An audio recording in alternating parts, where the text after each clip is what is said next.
Royal চ্যালেঞ্জাৰ্স Bangalore next level cricket খেলি দেখুৱালে বেঙ্গালোৰ দলে আৰু ৰয়্যাল কামবেক কৰি দেখুৱাই দিলে বেঙ্গালোৰ দলে। চলিত সিজনত প্ৰথম 7খন মেচৰ ভিতৰত 6খনতে পৰাজয় বৰণ কৰিছিল আৰু প্ৰথম 8খন মেচৰ ভিতৰতো কেৱল মাত্ৰ 2 পইণ্ট আছিল আৰু সম্পূৰ্ণ এটা মাহ 10ম স্থানত থাকি ৰয়্যাল চ্যালেঞ্জাৰ্স বেঙ্গালোৰ দলে যি ধৰণেৰে কামবেক কৰি দেখুৱালে সেয়া টপ লেভেল ক্ৰিকেট আছিল। বেঙ্গালোৰ দলে 3 মেলৈকে 10ম স্থানত আছিল আৰু 18 মে তাৰিখে চতুৰ্থ স্থানত থাকি প্লে অফলৈ উপনীত হ'লে আৰু সম্পূৰ্ণ এটা মাহ 10ম স্থানত থাকি 15 দিনৰ ভিতৰতে যি কামবেক কৰি দেখুৱালে সেয়া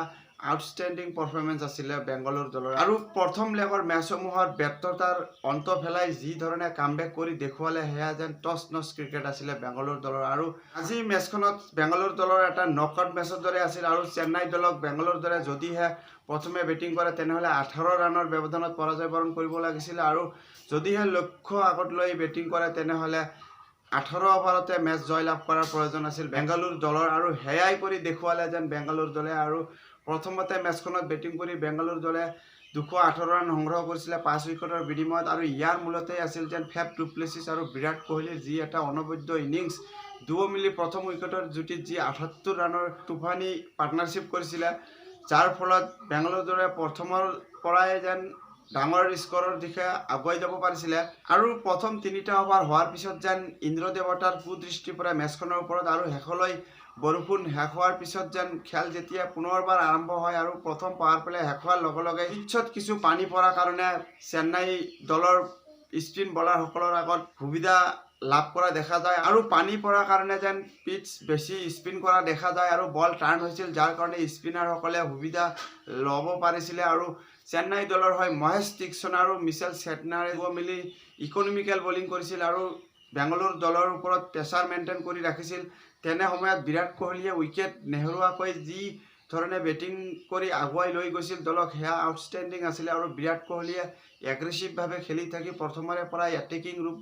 ধাৰণ কৰি খেলি আছিল আৰু বিৰাট কোহলিয়ে 29টা বলৰ ভিতৰত 47 ৰানৰ এটা তুফানী ইনিংছ খেলিছিল আৰু এই ইনিংছৰ মূলতে বেঙ্গালোৰ দলে কম সময়ৰ ভিতৰতে ডাঙৰ স্কোৰ কৰাৰ এক আগজাননী দিছিলে বিৰাট কোহলিৰ এই ইনিংছৰ জৰিয়তে। বিৰাট কোহলিয়ে 47 ৰানৰ স্কোৰত আউট হৈছিল আৰু অৰ্ধশতকৰ পৰা বঞ্চিত আছিল যদিও এই ইনিংছ দলৰ জয়ৰ কাৰণে অতি গুৰুত্বপূৰ্ণ আছিলে। আৰু বিৰাট কোহলিৰ আউট হোৱাৰ পিছত যেন ফেফ ডু প্লেছিছে ক্ৰিজত এফালৰ পৰা থিয় হৈ খেলি আছিলে আৰু পাৰ্টিদাৰে ওপৰ জুপুৰি ভাল প্ৰদৰ্শন কৰি আহি আছে আৰু পাৰ্টিদাৰে কেৱল মাত্ৰ 23টা বলৰ ভিতৰত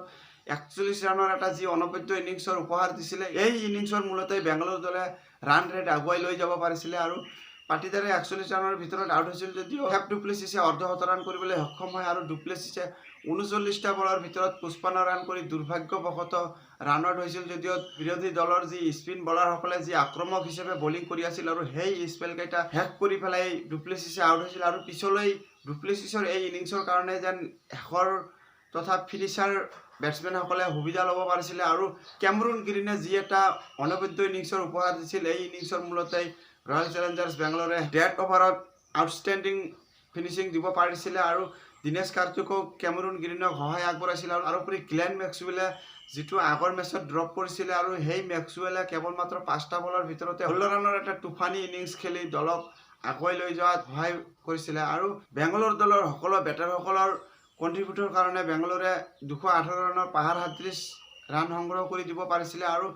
চেন্নাই দলৰ আগত 219 ৰানৰ লক্ষ্য বান্ধি দিছিলে আৰু চেন্নাই দলক জয়লাভৰ কাৰণে 219 ৰানৰ প্ৰয়োজন আছিল যদিও প্লে অফলৈ কোৱালিফাই কৰিবৰ কাৰণে কেৱল মাত্ৰ 201 ৰানৰ প্ৰয়োজন আছিল আৰু চেন্নাই দলে যেন সেই 201 ৰানৰ লক্ষ্য আগত লৈ খেলি আছিল আৰু চেন্নাই দলৰ বেটিং চাব গ'লে এনে এটা লগান আছিল যেন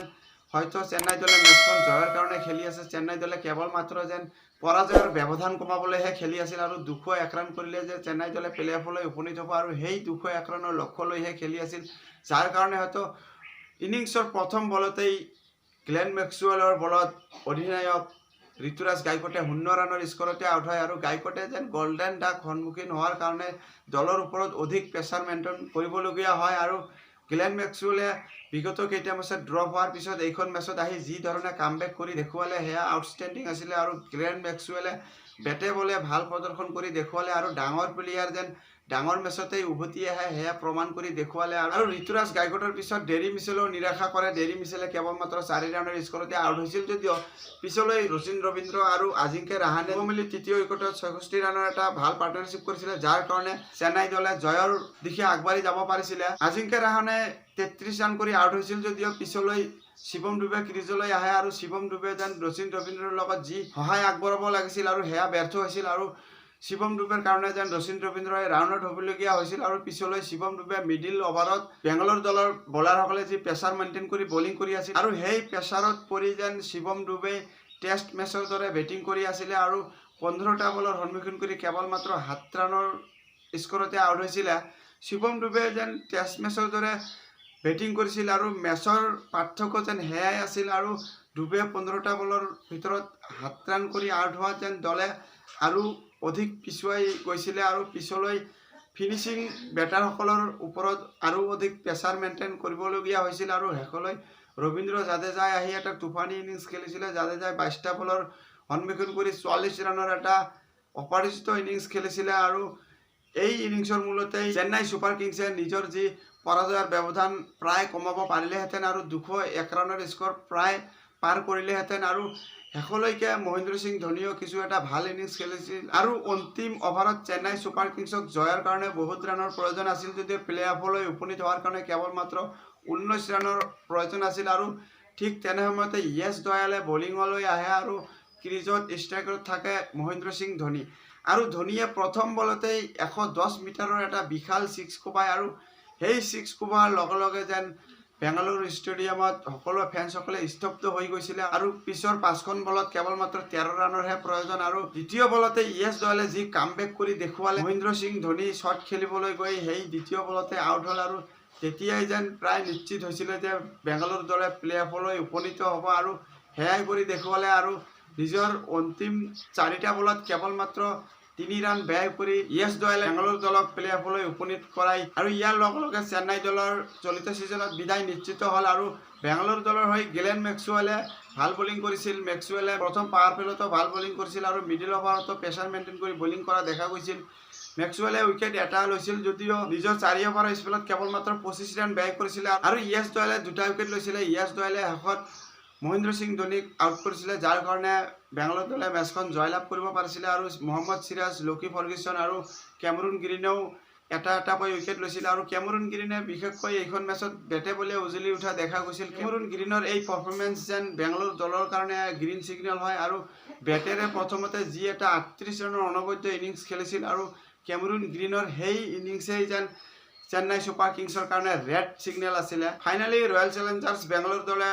প্লে অফলৈ উপনীত হ'ল আৰু কোন দলৰ সৈতে এলিমিনেটৰ খেলিব পাৰিব সেয়া নিশ্চিত হোৱা নাই। কলকাতা নাইট ৰাইডাৰ্ছ আৰু ৰাজস্থান ৰয়েলছৰ মাজৰ মেচখনত সেয়া নিৰ্ধাৰণ হ'ব। আজিৰ মেচ প্ৰিভিউ এয়াই আছিল। ভিডিঅ'খন চাই ভাল পালে লাইক আৰু ছাবস্ক্ৰাইব কৰিব। ধন্যবাদ।